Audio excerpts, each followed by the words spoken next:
এটি ইতিহাসের একটি জঘন্যতম ঘটনা সংঘটিত হয়েছিল সেদিন ঢাকা বিশ্ববিদ্যালয়কে আবর্তন করেই। কেননা আমাদের এই শহীদ বুদ্ধিজীবীরা তাদের একটি স্বতন্ত্র মূল্যবোধ ছিল, একটি দর্শন ছিল, যেটি মহান মুক্তিযুদ্ধকে ত্বরান্বিত করেছিল এবং সেই কারণেই স্বাধীনতার মাত্র চূড়ান্ত বিজয়ের মাত্র দুদিন পূর্বে দেশের এই সেরা সন্তানদেরকে খুঁজে বের করে পাকিস্তান হানাদার বাহিনী এবং তাদের এদেশীয় দোসররা তাদেরকে নির্মমভাবে হত্যা করেছিল। তাদের লক্ষ্য উদ্দেশ্য ছিল যাতে মেরুদণ্ডহীন, মেধাহীন একটি রাষ্ট্র থাকে এবং যেটি পাকিস্তানের তাবেদার রাষ্ট্র হিসাবে সেটা থাকে এবং একটি স্বাধীন সার্বভৌম রাষ্ট্র, আত্মমর্যাদাশীল একটি রাষ্ট্র হিসাবে বিশ্বের শক্তিশালীভাবে যাতে আবির্ভূত না হতে পারে, সে কারণেই মূলত এই জাতির শ্রেষ্ঠ সন্তানদেরকে চূড়ান্ত বিজয়ের দুদিন পূর্বে নৃশংসভাবে হত্যা করেছিল।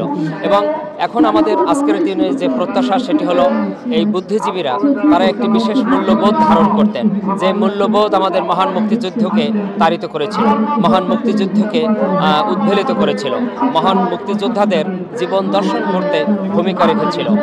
সেই দর্শন সেটি হলো অসাম্প্রদায়িক মানবিক মূল্যবোধ। সেটি মূলত একটি সমাজের, একটি উন্নত সমাজের প্রথম এবং প্রধান উপজীব্য বিষয়।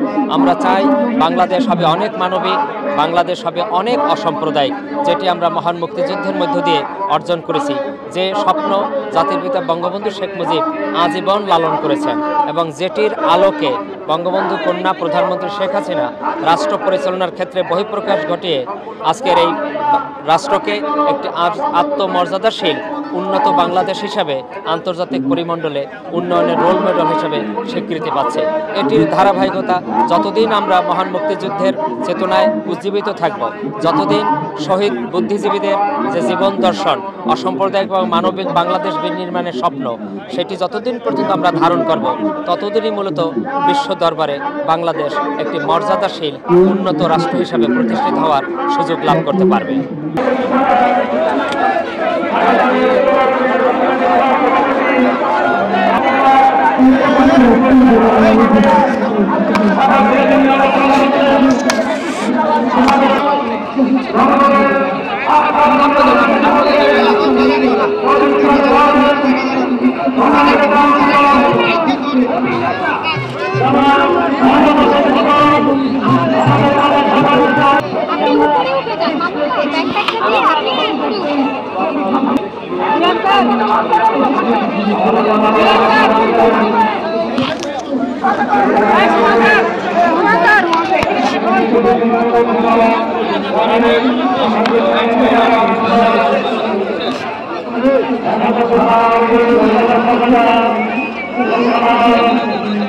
সংবাদ, ফিচার ও অনুষ্ঠানের জন্য ভিজিট করুন সংবাদ প্রকাশের ওয়েবসাইট এবং যুক্ত থাকুন ফেসবুক পেজ ও ইউটিউব চ্যানেলের সঙ্গে।